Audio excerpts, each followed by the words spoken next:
감사합니다. 부족한 사람을 초청해 주셔서 여러분들과 함께 말씀으로 교제하게 된 것을 진심으로 감사드리고요. 또 이 집회를 위해서 여러 모양으로 섬기신 여러분들께 감사드리고, 또 부족한 사람을 주의 사랑으로 영접하시고 대접해 주신 여러분들에게 진심으로 감사드립니다. 모든 영광은 하나님이 받으실 줄 믿습니다. 기도하겠습니다. 하나님 아버지, 감사합니다. 주의 날에 우리가 주의 전에 이렇게 불러주시고 건강하여 하나님께 영광을 돌리게 된 것을 진심으로 감사드립니다. 주님 말씀한 대로 양의 문이신 이 주의 몸된 교회 들어오며 나가며 복을 받게 하시고, 들어와서 말씀의 은혜 받고 나가며 꼴을 얻는 축복의 성도들 다 되게 하여 주시옵소서.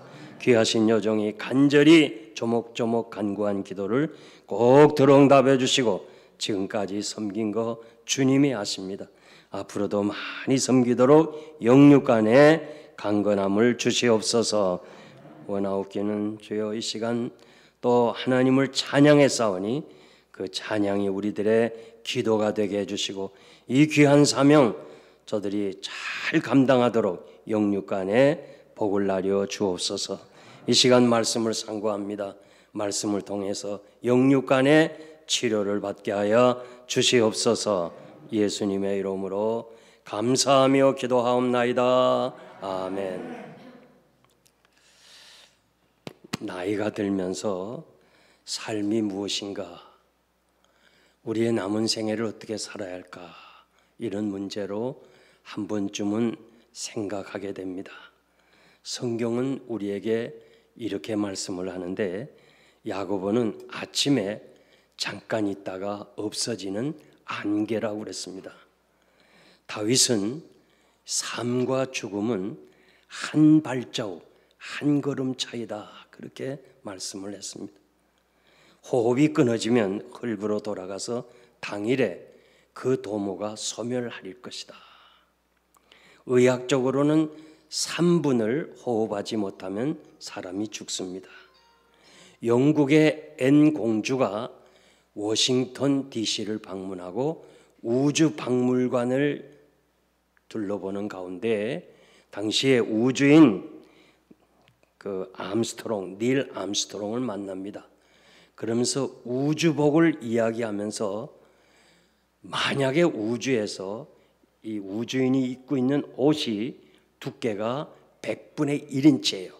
100분의 1인치인데 옷이 찢어지면 죽는다는 얘기를 들었습니다. 그러니까 우주에서는 삶의 그 간격이 100분의 1인치밖에 안 되는 짧은 인생인 것을 우리가 잘 알 수 있습니다. 야곱은 오늘 본문에 보니까 130년을 살고 한마디로 험악한 세월을 보냈습니다.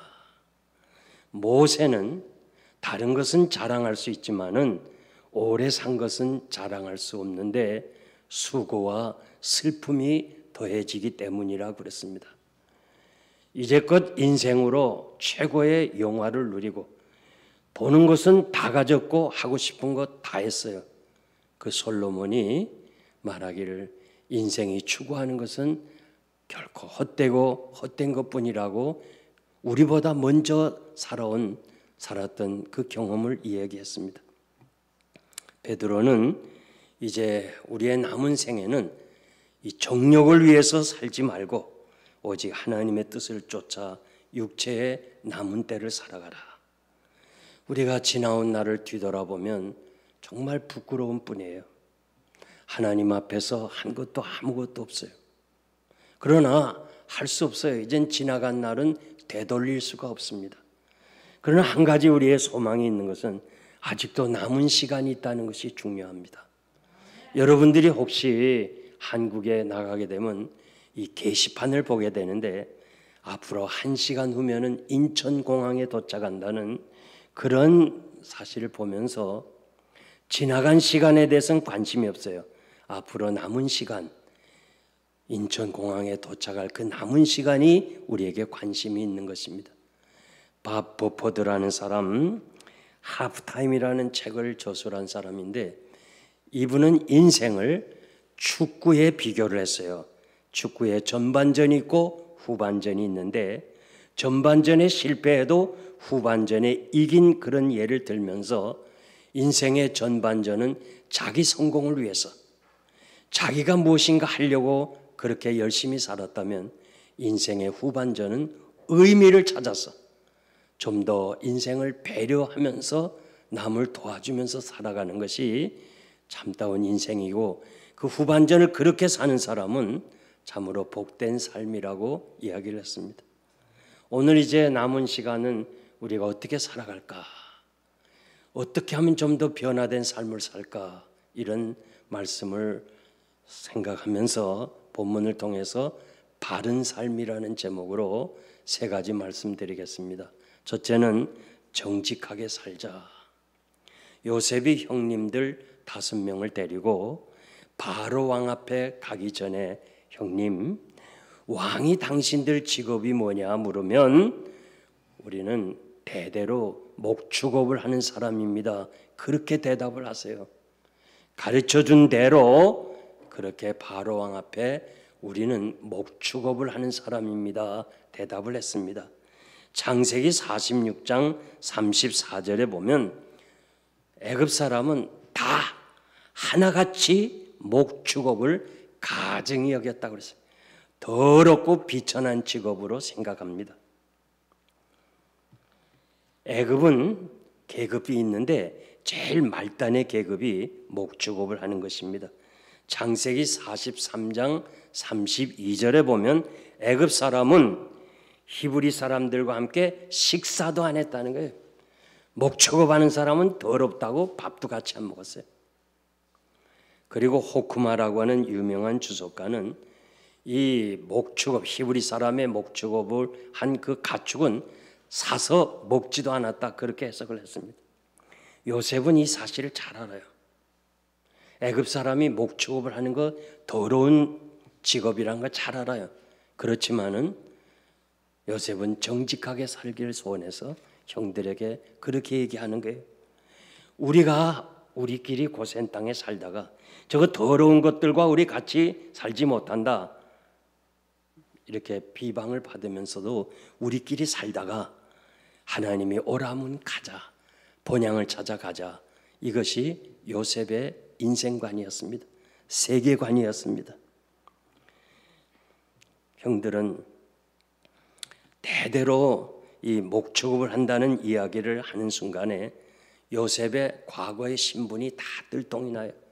총리 체면이지 저 사람은 정말로 더러운 가문에서 태어났다. 그 사실을 알려지게 되는데 그럼에도 불구하고 정직하게 대답하라고 가르쳐 주었습니다. 요즘 사람들은 지혜를 가지고 삽니다. 아이디어를 가지고 삽니다. 정보화 시대입니다. 그런데 아무리 아이디어가 좋다 할지라도 우리는 정직이 더 귀하다는 걸 알아야 돼요. 오늘 하나님이 살아계신 것을 믿고 하나님 앞에 나와 예배 드리는 여러분들은 세상의 어떤 지혜보다도 정직한 것이 참 중요하다는 것을 알아야 되는 이유는 시편 84편 11절에 보니까 여호와께서 정직한 자에게 정직하게 행하는 자에게 좋은 것을 아끼지 아니하시겠다고 말씀하셨습니다. 정직하게 사는 것이 쉬운 일은 아닙니다. 우리가 살면서 이해관계, 체면 때문에, 자기 자랑 때문에 이것이 거짓말인 줄 알면서도 정직하게 살지를 못합니다. 교인들 중에 생각 외로 거짓말하는 사람이 많이 있어요. 제가 한 교회를 개척하고 35년 있는 동안에 그 수천 명의 교인들을 들어오고 나가는 과정을 보았는데 예상외로 거짓말하는 사람들이 있습니다. 우리는 다윗처럼 하나님께 기도해야 되는데 하나님이여 내 속에 정직한 마음을 창조하시고 내 안에 정직한 영을 새롭게 하소서. 이 기도의 제목이 여러분들에게 있어야 될 줄 믿습니다. 열왕기하 18장 3절에 보면 히스기야 왕은 그 조상 다윗의 모든 행위와 같이 여호와 보시기에 정직히 행하여 여호와께서 저와 함께 하심에 저가 어디로 가든지 형통하였더라. 그의 아버지 아하스에 대해서는 여호와 보시기에 정직하지 아니하였더라. 그러니까 하나님이 평가하시는 건 딱 하나예요. 왕이 얼마나 많은 일을 했어요. 그런데 하나님이 보실 때는 히스기야는 정직하게 행해서 내가 형통하게 했고 그의 아버지 아하스는 정직하지 못했다. 사람의 일생이요 한마디로 딱 정의가 내려요. 아무개 사기꾼, 아무개 정말 피곤한 사람이야, 아무개 섬기다간 사람이야. 딱 한 줄이에요. 하나님이 평가하시는 것은 딱 하나를 보는 거예요. 내가 정직하냐 진실하냐. 히스기야는 그는 죽을 병에 걸립니다. 그래서 죽음을 준비하라고 하나님의 사람이 이야기할 때 히스기야는 어떻게 기도해요? 하나님이여, 내가 주님 앞에 정직하게 살지 않았습니까? 내 생명을 좀 살려주세요. 간구했어요. 하나님이 뜻을 돌이키사 15년을 연장시켜 주었어요. 우리가 중병에 걸린 사람들이 늘 무슨 기도를 하냐? 하나님이여, 히스기야를 15년 연장한 것처럼 내 생명을 좀 연장하게 해달라 하는데 그 기도에 앞서서 여러분이 정말 히스기야처럼 정직하게 살았는가를 자신이 물어야 할 것입니다. 디모데전서 1장 19절 보면 믿음을 가져야 돼. 동시에 착한 양심을 가지라고 그랬어요. 믿음과 착한 양심은 동전의 양면성과 같아요. 우리가 거짓말을 하면서 양심을 속일 때 믿음도 자연히 파산한다, 없어진다고 그랬어요. 왜? 동전의 양면성이니까. 제가 오래전에 휴스턴에 가서 부흥회를 인도하는데 네 식구가 헌금 시간에 찬양을 해요. 얼른 보아서 두 딸인데 중학교 한 2학년, 초등학교 5학년 정도 되는 두 딸과 함께 네 식구가 하나님을 찬양하는 거예요. 너무너무 은혜스러워요. 야, 미국에서 저렇게 아이들과 함께 한국말로 찬양할 수 있는 가정이 어떻게 할 수 있을까? 이게 궁금해서 예배 후에 목사님, 오늘 헌금 시간에 찬양하신 분들 어떤 분입니까? IMF 때문에 사업을 다 어려움 당하고 실패하고 무작정 여기에 오신 명성교회 안수 집사님 가정입니다. 너무 신앙이 좋아서 목사님이 영주권을 신청해 줬어요. 그러면서 변호사가, 여러분 영주권 인터뷰에는 국경 밖을 나가야 돼요. 휴스턴이니까 이 멕시코로 나갔어요. 나가기 전에 변호사가 두 딸에게 이렇게 말해요. 얘들아, 만약에 영사가 너희들 미국에서 공부했지 물어보면 너희들이 지금 2년 동안 공부했지만 절대 너라고만 얘기해. 만약에 너희가 공부했다고 예스하는 날은 다시 미국에 못 들어와. 너희 스스로 고백을 했기 때문에 도저히 들어오지 못하는 거야. 그건 불법이기 때문에. 그러니까 그저 너 해. 그러면 내가 다 책임질게. 누누하게 얘기했어요. 내가 다시 말하는데 영사 앞에서 공부했느냐고 직업을 물어보면 너라고만 대답해. 예스하면 안 돼. 식구들은 막 기도하는 거예요. 하나님, 그저 영사가 다른 것은 다 질문해도 그것만 하지 않게 해달라. 기도하고 떨리는 마음으로 멕시코에 나가서 영사 앞에 넷이 앉았어요. 막 두근두근 하는 거예요. 영사가 들어오더니 앉지도 않고 선 채로 초등학교 5학년쯤 되는 아이의 어깨를 치면서 너 미국에서 공부했지? 매사가 그런 거예요. 이 아이는 지금 당황하는 거예요. 변호사 얘기가 네가 만일 정직하게 예스라 하면 너는 다시 못 들어오고 한국으로 가야 돼. 철들은 아이가 한국 가야 아무것도 없는 거예요. 미국에 산 게 너무 좋아요. 그런데 너 하면 하나님 앞에서 거짓말하게 되는 거고, 어떻게 예수도 못하고 너도 못하고 방황하다가 울었어. 이 아이의 울음을 왜 언니가 모르겠어요? 언니도 울어. 두 딸의 울음을 왜 부모가 모르겠어요? 부모도 우는 거야. 너 미국서 공부했지? 이 한마디에 내 식구가 통곡하는 거예요. 이 미국 사람들은요, 사람을 웃겨야지 울리면 죄의식을 느껴요. 내가 이 말 한마디 잘못해서 지금 내 식구가 다 우니까 이거 곤혹스러운 거예요. 울지 말라 할 수도 없고 말이야. 내 취소한다 할 수도 없고, 이게 어떻게 할 수가 없는 거야. 지금 영사가 그냥 내 식구가 통곡을 하는 거야. 통곡을. 그 긴장 순간에 초등학교 5학년 된 아이가 예스 공부했습니다. 영사가 오케이 너같이 정직한 아이는 미국이 필요해. 너 열심히 공부해서 미국을 위해서 일해달라 하면서 그 자리에서 영주권 도장을 찍어줬다잖아요. 야, 제가 그 소리를 들으면서요, 야, 그렇구나. 저렇게 정직하고 진실한 사람이 하나님을 찬양하니까, 하나님이 영광을 받으시니까 우리가 이렇게 은혜가 되는구나. 에레미야 7장에 보니까, 에레미야야, 너 저 성전 문 앞에 서서 내게 들어오는 자들, 예배하러 들어오는 자들에게 이렇게 말을 해다오. 너의 길과 행위를 바르게 하고 들어오라. 그래야 내가 네 예배를 받겠다는 거예요. 에레미야야, 너 백성들 위해서 기도하지 마라.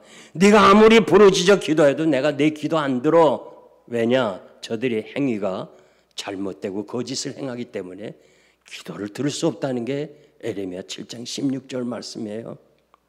하나님이 아브라함에게, 아브라함아, 너는 내 앞에서 정직하라, 진실하라, 완전하라. 그러면 내가 내 뒤에서 전능자가 되어줄 거라는 거예요. 우리는 얼마나 그 순간을 모면하기 위해서 거짓말을 많이 하냐 이게. 하나님은 거짓말하지 말라는 거예요. 내가 다 내 뒤에서 다 해결할 테니까 너는 그냥 진실하게만 살아. 그러면 내가 다 해결하겠다. 믿습니까? 오늘 여러분들이 이 말씀 마음에 깊이 새기시길 바랍니다. 세상 만사가 내 뜻대로 되는 거 아니에요. 내 계획대로 되는 거 아니에요.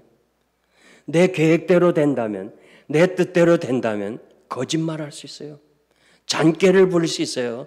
그러나 우리는 하나님이 살아계시고 그분의 절대 주권으로 섭리 속에 살아오는 것을 저희들이 알고 있어요. 저도 지나간 날 80년에 미국에 오면서 5년을 공부하고 돌아가기로 마음에 결심하고 왔어요. 유학을 마치고 한국의 큰 교회가, 그 목사님이 저에게 개인적으로 약속했어요. 이 목사가 돌아오면 내 교회를 맡아달라. 그래서 꿈을 안고 미국에 왔어요. 그런데 벌써 40년을 이렇게 넘게 사는 거예요. 여러분, 지나온 날 뒤돌아보면 여러분의 뜻대로 된 것이 있어요. 하나님의 뜻대로 된다면 그 하나님의 섭리 앞에 마땅히 여러분들이 정직해야 될 줄 믿습니다. 정직하고 진실하고 거룩하게 살아야 돼. 시편 25편 8절 보니까 여호와는 선하시고 정직하시기 때문에 정직한 자를 위하여 완전한 지혜를 주시겠다고 그랬고, 정직한 자의 길을 평탄케 하신다고 말씀하시며 정직한 자가 주의 장막에 거한다고 말씀을 했습니다. 여러분, 정직하고 진실하게 사시기를 바랍니다. 네덜란드 사람 하멜이 17세기 조선에 표류하면서 자신이 원치 않게 조선에 13년을 살았어요. 그리고 이분이 돌아가서 자기 고향 땅에 네덜란드에 돌아가서 하멜 표류기라는 책을 썼는데 그 내용 중에 하나가 뭐냐면 자신이 13년 동안 조선 땅에 살아본 결과 조선 사람은 거짓말을 잘하더라. 거짓말을 하면서도 조금도 창피한 것을 느끼지 않았더라 하면서 세계의 조선 사람을 소개했습니다. 저는 목회 40년 이상을 하고 은퇴하고 정직하게 말한다면 진짜 인정을 해야 돼요. 얼마나 예수 믿는 사람이 그렇게 거짓말을 많이 해요. 목사는 보지도 않았고 듣지도 않았고 하지도 않았는데 했다는 걸 어떻게 해? 뭘로 증명해요? 여러분, 제가 부탁합니다. 정말 여러분 사랑하는 마음으로 권면하는데 언제 어느 때 우리가 하나님 앞에 설 줄 모르는데 앞으로는 정직하게 살아가요. 진실하게 사시기를 바랍니다. 두 번째, 나그네로 살아야 돼요. 요셉의 아버지 야곱을 바로왕 앞에 인사를 할 때 왕이 당신 나이 몇이야? 그럴 때 130세입니다. 말하면 되는데 내 나그네 길의 세월이 130년입니다. 우리 조상의 나그네 길에는 미치지 못했으나 험악한 세월을 보냈습니다. 나이를 묻는 질문 앞에 두 번이나 나그네라는 말을 고백했어요. 이거는 유행가 가사에 나오는 개념이 아니에요. 히브리서 11장에 보면 아벨서부터 시작해서 위대한 하나님의 사람들은 이 땅에서 외국인이요 나그네로라는 사실을 증거하면서 살았어요. 본향을 찾아가는 사람이었어요. 자신들이 나온 바 고향에 돌아가려면 얼마든지 돌아갈 기회가 있었지만 보다 나은 본향을 향하여 찾아 나섰다. 나그네로 살았다고 그랬어요. 사람이 진정 예수 그리스도를 영접하고 하나님의 자녀가 되고 구원의 확신이 있으면 이 땅에서 나그네로 살아야 돼요. 여기는 영구한 도성이 되지 않잖아요. 무엇인가 여러분들이 정말 천국에 대한 확신이 있다면 이제까지 여기만이 전부인 것처럼 살아온 그 삶을 보다 변화가 있어야 돼요. 주요 관심사가 이 세상이 아니고 하나님이 예비하신 천국이에요. 오늘 우리는 사도신경을 고백했어요. 영원히 사는 것을 믿사오며. 육신은 영원히 못 살아요. 육신은 잠깐이에요. 영혼은 영원한 거예요. 주님은 부활에 대해서 말씀하시면서 하나님은 아브라함의 하나님이요 이삭의 하나님이요 야곱의 하나님이시다 하시면서 하나 말씀을 더 첨부하셨는데 하나님은 산자의 하나님이라고 그랬어요. 예수님 당시 아브라함 죽었어요. 이삭 죽었어요. 야곱 죽었어요. 상식에 다 알아요. 그런데 우리 주님은 살아있다는 거예요. 하나님은 죽었다는 게 아니에요. 살아있다는 거예요. 육신은 잠깐이고 영혼은 영원한 거예요. 우리는 영혼에 대해서는 관심이 없어요. 육신에 대해서는 왜 이렇게 관심이 많아요? 그저 배고프면 밥 찾아 먹어야 되고 또 누가 기분 나쁘게 하면 그냥 썩내고 전부 육신의 지배를 받아요. 영혼에 대해서 하나님의 말씀은 한 주일 내내 한 장도 못 읽어요. 그래도 영적으로 기근에 처한 거 몰라요. 그저 육신만을 생각하는 거예요. 저는 38선을 5번 넘었습니다. 우리 어머니가 저를 업고서 38선을 5번 넘었어요. 여러분들은 참 남의 일이라고 전혀 관심이 없는데 전 38선을 5번 넘었어요. 참 안 놀라시네. 이 사선을 5번 넘었어요. 넘다 잡히면 인문군의 총살이에요. 그런데 어머니는 그렇게 담대한 사람이에요. 이북 여자예요. 고향이 어디냐? 평안북도 신우주예요. 어머니 그 위험한 사선을 왜 5번이나 넘었어요? 피난 와 보니까 독구잘 이불을 놓고 고향 땅엔 이불 쌓아둬서 이불 가지러 38선 넘었지. 세상에 이불 가지러 생명을 내놓고 산 사람이, 야, 우린 대구에서 피난 가서요. 대구 능금, 대구 사과가 유명해요. 그래서 그 줄을 껴야 돼요. 10개씩. 그래가지고 그걸 우리 어머니가 역에 나가서 팔아요. 그런 거 기억하세요? 이 기차역에서 이렇게 사과를 줄로 껴서. 근데 많은 사람은 그 플랫폼에서 기차 창문을 통해서 파는데 우리 어머니는 이북 사람이잖아요. 열차 안으로 들어가요. 그래서 막 팔고 돈 받고 이러다 보면 기차 꽥꽥 떠난다는 소리 못 들어. 기차 떠나잖아요. 달리는 기차에서 뛰어내려요.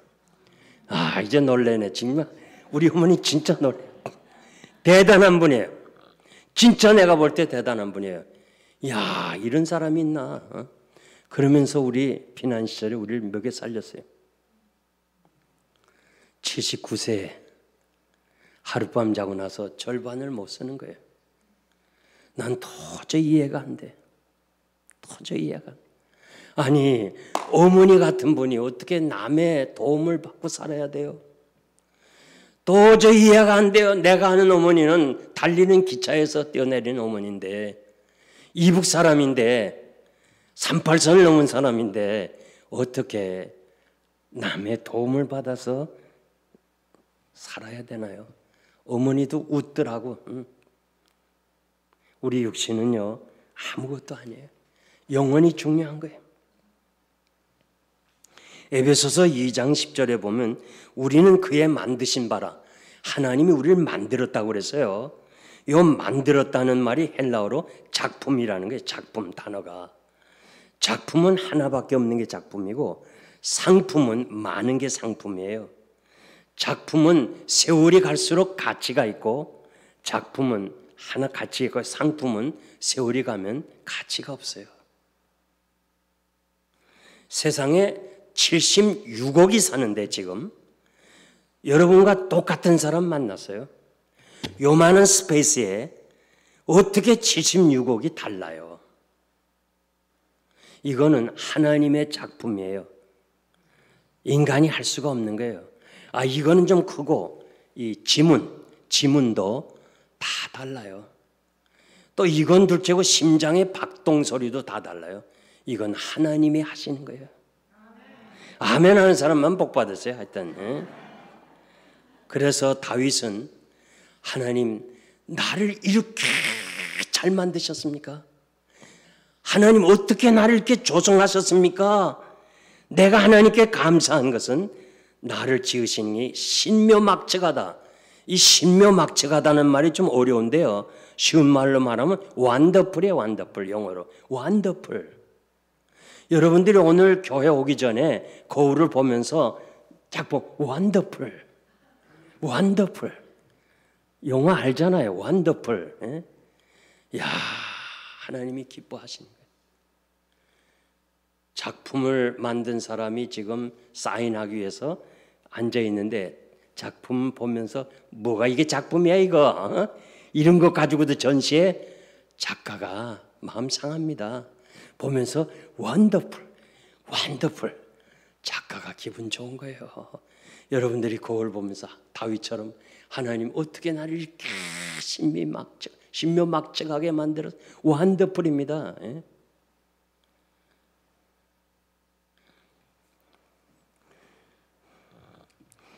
켈럼 여론조사에 보니까 외모에 지금 만족하십니까? 물으니까 남자는 28%, 여자는 13%가 지금의 얼굴이 만족하다 그래요.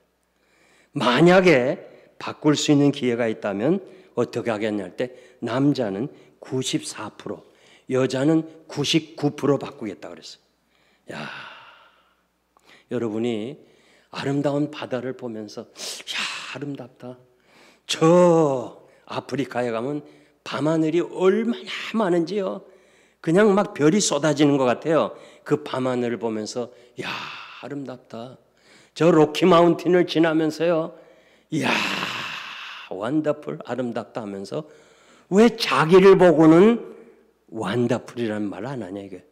산을 만드신 하나님, 강을 만드신 하나님, 그 하나님이 자기를 만들었는데 왜 자기를 보고는 아름답단 말을 안 하느냐. 스펄전이 어거스틴이 얘기해. 어거스틴이 그렇게 고백했어요. 여러분 정말 잘생겼어요. 제가 이렇게 볼 때도요, 참 여기 계신 반석교회 성도님들이 왜 이렇게 잘생겼어요? 야, 아니 이건 여러분들 좋은 말 하는 게 아니고 진짜 잘생겼어요. 야. 양옆 사람에게 참 잘생겼습니다. 시작.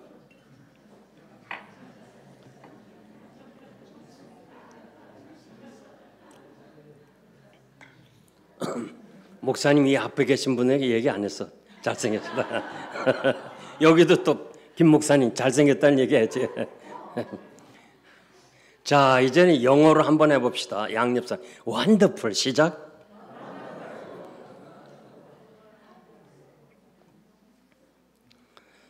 여러분, 이미 한 사람은 할 수 없지만은 절대 하지 말아요. 선풍기 아줌마라는 것을 인터넷에 들어가 보면요, 이분이 참 먼저 태어난 그 자연사는 너무 예뻐요. 그런데 성령하기 시작을 20번 했어. 20번 해가지고 얼굴이 괴물이 됐어. 그래서 바깥 세상과 단절했어요. 그리고 결국 57세에 일찍이 죽었어요. 20번 이상 얼굴을 수술해서. 여러분, 007 본드 걸 출신인 브렛 에클레멘트는 자기가 일생일 때 후회한 것이 얼굴 성형 수술했다는 거예요. 78세에 고백을 했어요. 그러니까 나이 들면요, 지금 몰라요, 젊어서. 나이가 들면 성형 수술한 사람은 고민이 많아요. 물론 하나님 앞에 갈 때도 하나님도 알아볼지 못할 거예요. 바꿔놨으니까. 절대 수술하지 말아요. 그분 얘기가 지금 헐리우드의 여배우들 중에 나이 들어서 고민하는 사람들이 많이 있다고 자기 스스로 신문에 공포했어요. 목사님이 주례로 말해요, 결혼을 했잖아요. 선물로 성경책도 각자가 받았어요. 살면서 첫 아들을 낳았어요. 남자가 볼 때 아무리 봐도 닮은 데가 없어. 자기를 닮지도 않고 아내를 닮지도 않아. 할아버지나 할머니 닮은 데 없어. 그래갖고 이 남자가 고민을 하는 거예요. 지금 현실이 그래요. 고민을 하는 거예요. 그래서 마음 단단히 잡고 고민하다가, 여보, 내가 무슨 말을 해도 절대 오해는 하지 말라 그러면서, 아니 무슨 말을 하려고 그래요? 글쎄, 절대 오해하지 마. 과거는 과거야. 지나간 날은 다 지나갔어. 그럼 뭐요? 얘 내 아들 맞아? 이 한마디 했다가 부부가 이혼을 하게 돼요. 요즘 참 이혼이 너무 쉽습니다. 그래서 마지막으로 좋다, 합의 이혼하면서 목사님에게 축복해주고 잘 살라고 그랬는데 용서를 구하고 헤어지자. 최종적으로 목사님 찾아갔어. 목사님 죄송합니다. 주례해 주시고 축복해 주는데 우리가 살지 못해서 죄송합니다. 왜 그래? 합의했어? 예, 합의했습니다. 그래? 그러면 합의하고 이제 떠나는 마당에서 절대 거짓말하지 마. 마지막 묻는데 남자에게 너 얼굴 성형 수술했지? 예, 했습니다. 또 여자에게 너도 했지? 그러니까 예, 했습니다. 그러니까 네 아이야 이거. 요즘은요, 아이를 낳아봐야 엄마 얼굴을 안 돼요. 하도 참 이상해. 왜냐? 왜 남자들이 그렇게 의심하는 거 아니? 아내가 말이에요, 자기 남편도 오빠요. 하여튼 남자는 다 오빠로 통해. 이건 누가 말했는지 몰라요, 난. 응? 그래서 제가 목회하면서요, 이 결혼한 여자들이 오빠 하면 내가 막 뭐라 해요. 오빠가 무슨 오빠야? 요즘 세상이 얼마나 험한지 몰라. 그러니까 남편이 의심이 가는 거예요. 오빠라 그러면 안 돼요. 제가 한국 가서 부흥회하는데 어느 교인이 절 보고도 오빠라 그래요. 하여튼 야, 세상이 이렇게 변했어요. 변했어요. 변해도 너무 많이 변했어요. 파푸아 뉴기니아에 계시는 문성 선교사님이 이렇게 저희가 와서 저희 교회에서 한 주일을 보내면서 아침 식사를 했어요. 파푸아 뉴기니아에서는 추장이 자기 아버지를 찾아준대요. 누구의 아이인지 몰라. 그래서 아이를 누가 하나 낳았다면 남자는 전부 다 이렇게 횡대로 쭉 서야 돼. 그럼 추장이 애를 안고 하나씩 맞춰봐야 돼. 얼굴이 비슷하면 이건 네 아이라 할 때 그때 아이가 된다는 거예요. 야, 여러분, 제가 여러분들한테 말씀드리는데요. 우리는 천국에 가는 사람들이에요. 하나님의 나라를 가는 사람들이에요. 영혼의 중요성을 알길 바랍니다. 영적으로 기근에 처하지 말길 바랍니다.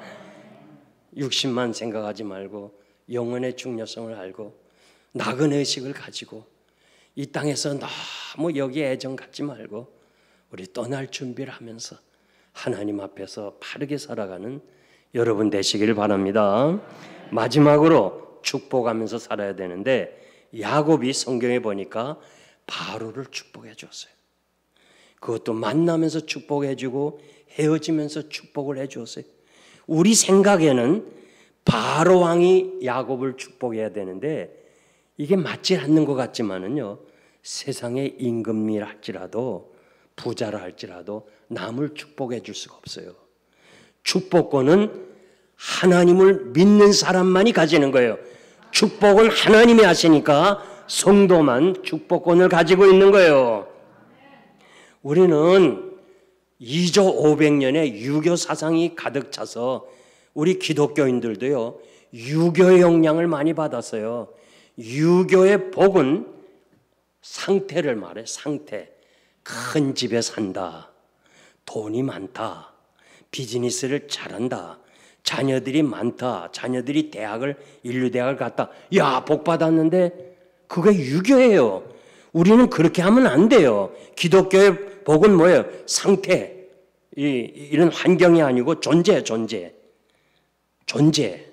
가이사라 빌립보 지방에서 나를 누구라 하나 할 때 베드로가 주는 그리스도시요 살아계신 하나님의 아들입니다 할 때 천국 열쇠를 줬어요. 그러면서 시몬아 너는 복 있는 사람이야.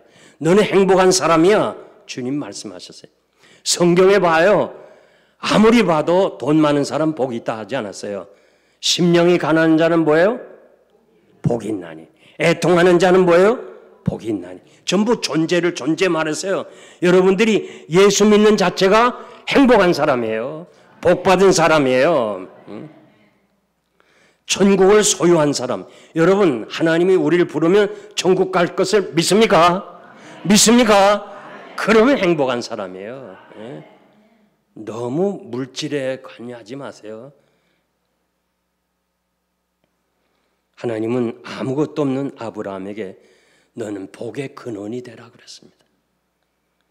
예수님이 제자들을 파송하면서 너는 어느 집에 들어가든지 먼저 그 집에 복을 빌어주라. 그 사람이 복을 받을 수 없으면 그 복이 너에게로 돌아오리라. 우리는 축복을 해주라고 그랬어요. 그러니까 여러분 우리는 어떻게 하든지 축복해 줘야지 저주하거나 욕하거나 미워하거나 화내지 말아요. 제가 LA에서 1월 달에 그때가 1996년에 LA에서 부흥회를 인도하는데 그 기간에 LA에 헬스클럽을 하는 아주 부자가 있어요. 그 헬스클럽의 그 가격이 얼마나 가는 거예요? 1,300만 불이에요. 1,300불이 아니고 1,300만 불. 그 큰 헬스클럽을 운영하는 사장이 그 들어오는 입구에 구두 닦는 자리가 있어요. 구두 닦는 자리. 그거를 28살 난 청년이 구두를 닦아요. 600불을 사장에게 세를 내야 돼. 자리세. 그런데 이 사장이 하루아침에 1,200불을 내라는 거예요. 요즘 한국에도요 목욕탕 가보세요. 옛날에 우리 시대에는요, 목욕탕에서 구두 닦는 사람 보면 전부 다 젊은이들이었어요. 우리 때 애들 소년. 지금은 없어요. 다 노인들이 구두 닦아요. 정말 꿈을 안고 이 태평양을 건너서 젊은이의 어떤 희망을 가지고 왔는데 먹고 살기 위해서 미국까지 와서 남의 구두를 닦는 거, 그거 자존심 상하는 거예요. 그런데 그래도 먹고 살기 위해서 하는 거 웬만하면 그냥 너 벌어먹고 살아 이렇게 될 텐데, 그것도 돈 많은 사람이 올려도 100불 정도나 올리지, 글쎄 600불 받았다가 1200불 올리면 어떻게 해요? 그래서 사정을 하는 거예요. 젊은이가. 사장님 100불만 좀 올려주세요. 1200불 받고는 나는 드리고 난 도저히 뭐 할 수가 없습니다. 내쫓았어. 마지막 생활 도전을 경찰을 통해서 내쫓으니까 이 젊은이가 그래 좋다. 권총으로 사장 죽이고 자기도 자살했어. 야, 한국 사람들끼리 난 너무너무 가슴이 아팠어요. 왜 우린 이렇게 살아야 되나? 좀 축복하면서 살면 안 될까? 축복하면서. 예? 제가 세미나를 인도하러 갔는데요, 대전에 있는 어느 한 목사님이 세미나 강사로 왔어요. 그 강사들끼리 밥을 먹는데 이분이 말이 좀 더듬어. 말이. 그런데 얘기하는 가운데 자기 교인이 3,000명이래. 3,000명. 난 속으로 말이요, 아이고, 말 더듬는 사람이 무슨 설교를 어떻게 해서 저렇게 3,000명이나 모았나, 이게 궁금한 거예요. 그게 물어볼 수는 없고, 그래서 가만히 그분의 강의를 한번 들어봤어요. 그랬더니 자기가 한 80명 모이는 작은 교회였는데 자꾸 대전의 큰 교회들이 자꾸 뺏어가더래. 자꾸 교인들이 그걸로 가더래. 그래서 목사님이 그냥 마음속으로 그냥 막 불만이 있어가지고 말이지 막 욕을 했대. 저 목사님은 저렇게 다 끌어간다고 말이야. 그러면서 막 욕하고 막 자기가 저거 망하면 좋겠다고 막 저주까지 하고 그랬대요. 그러면서 새벽마다 기도하면서 하나님, 난 어떻게 자꾸 우리 교인이 저 큰 교회를 자꾸 데려가고 끌려가고 그런데 어떻게 하면 좋으냐고 막 기도했더니 영음이 들리더래. 하나님 음성. 너 왜 그렇게 저주해? 너 왜 이렇게 욕을 해? 축복해줘. 넌 축복밖에 할 게 없어. 목사가 축복을 해줘야지.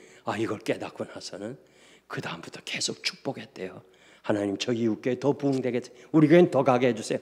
자꾸 축복했더니 자기 교인이 3,000명이 됐대요. 예? 그러면서 하는 말이 뭐예요?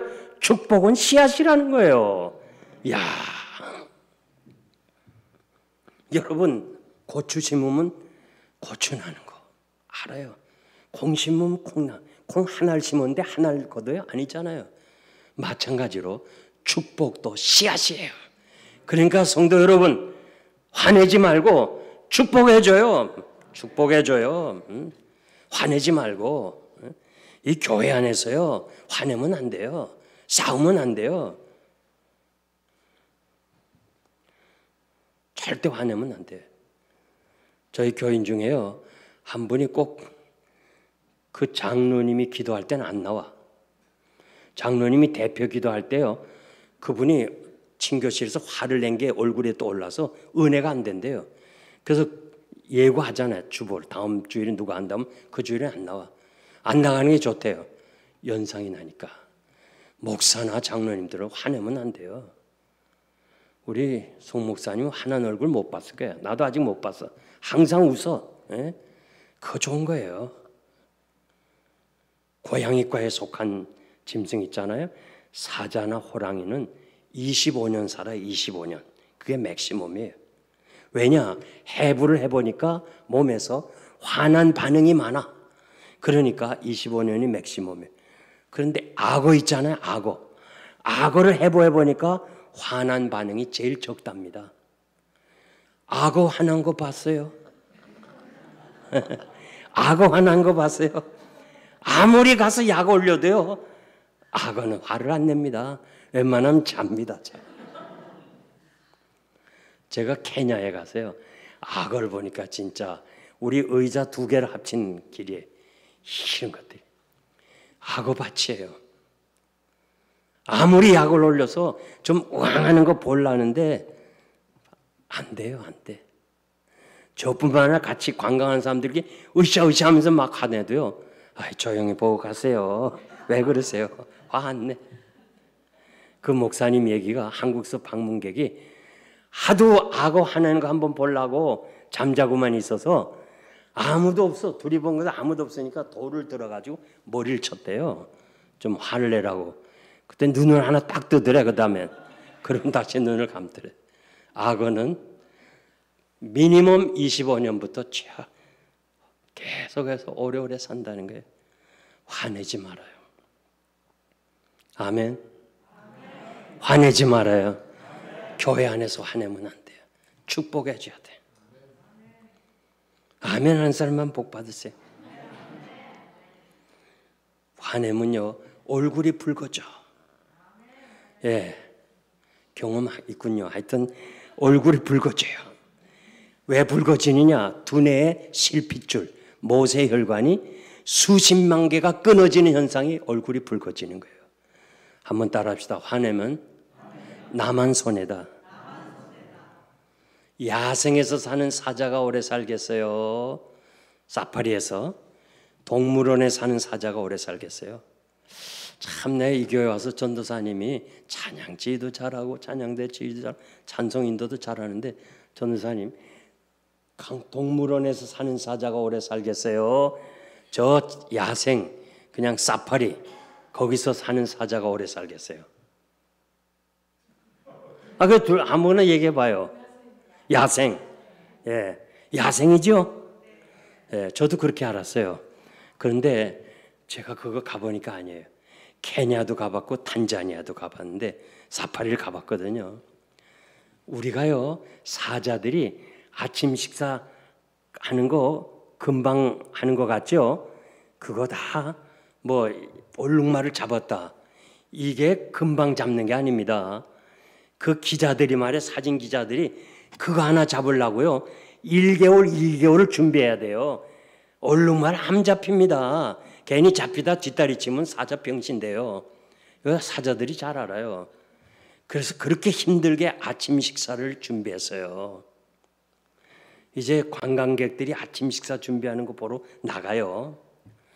그렇게 해서 준비했는데, 열을 받고 준비했는데 한 마리도 안 보이던 개 같은 것이 달려들어.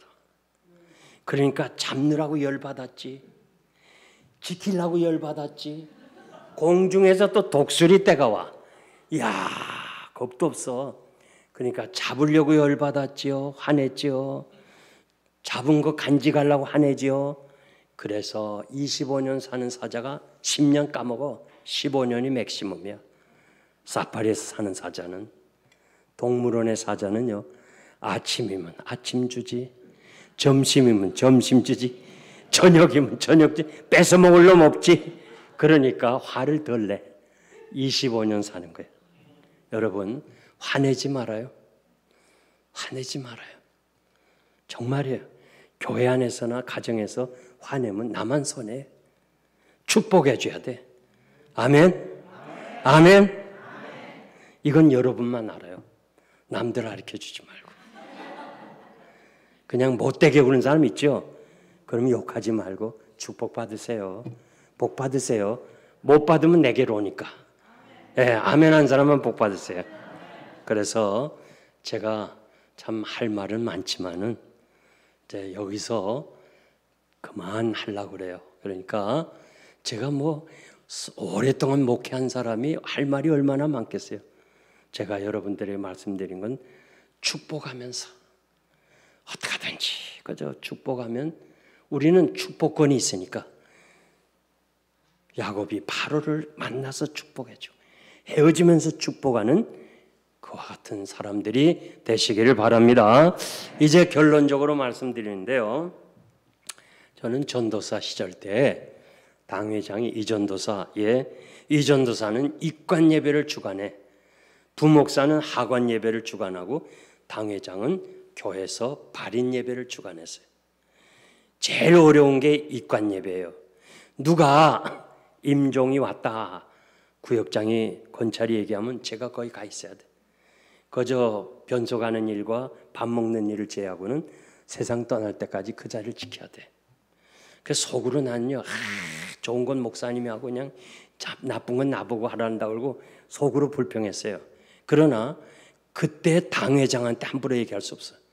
잘려. 그러니까 그냥 했어요. 그 임종을 제가 혼자 지켜볼 때도 있었는데요. 막 세상 떠나면서 인상을 써. 인상. 집사님 아파요. 아프세요. 말도 못해. 마지막 가는 길은 말도 못해. 눈도 못 떠. 눈도 못 떠요. 그러면서 인상을 팍 쓰는 거야. 왜 저렇게 저럴까? 지금 가족들이 다 지켜보는데 왜 저럴까? 좀 웃으면서 가면 안 될까? 인상을 써요. 이게 제가 제일 궁금했는데 제가 어느 심리학자가 쓴 글을 보니까 사람이 마지막 때가 되면 주마등처럼 지나간 날이 회상된대요. 쫙 회상되면서 남에게 상처 준 얘기가 나오는 거야. 사건이. 나는 잊어버렸는데 마지막 순간에 나타난대요. 그러면서 내가 왜 그때 그렇게 그 형제에게, 아내에게, 남편에게 그런 일을 했을까 하면서 말도 못하고 눈도 못 뜨고 인상을 쓴다는 거예요. 여러분, 남에게 마음 상한 일 하지 마세요. 남의 마음을 상하게 하지 마세요. 그것이 변화된 삶이에요. 제가 한국에서 이학인 목사님, 그분이 개척하고 22년 사역하고 두 번째 제가 담임이 됐어요. 그때 31살로 후암제일교회 담임이 됐는데 그분은 은퇴하고 미국에 갔어요. 세월이 지나서 그분이 84세 되는 때 제가 LA에서 만났어요. 그랬더니 이 목사, 내가 잘못한 거 많지? 용서해 줄래요? 아이고 목사님 무슨 말씀을 그렇게 하세요? 용서라니요? 이건 당치도 않는 말씀입니다. 나같이 부족한 사람을 어떻게 용서라니요? 그 말씀하지 마세요. 아니야. 내가 그런 말을 들으려는 게 아니야. 나는 기억 못해도 이 목사는 기억할 거야. 나 이제 얼마 살는지 몰라. 하나님 앞에 서야 되는데 깨끗이 살다 가고 싶어. 용서해줘요.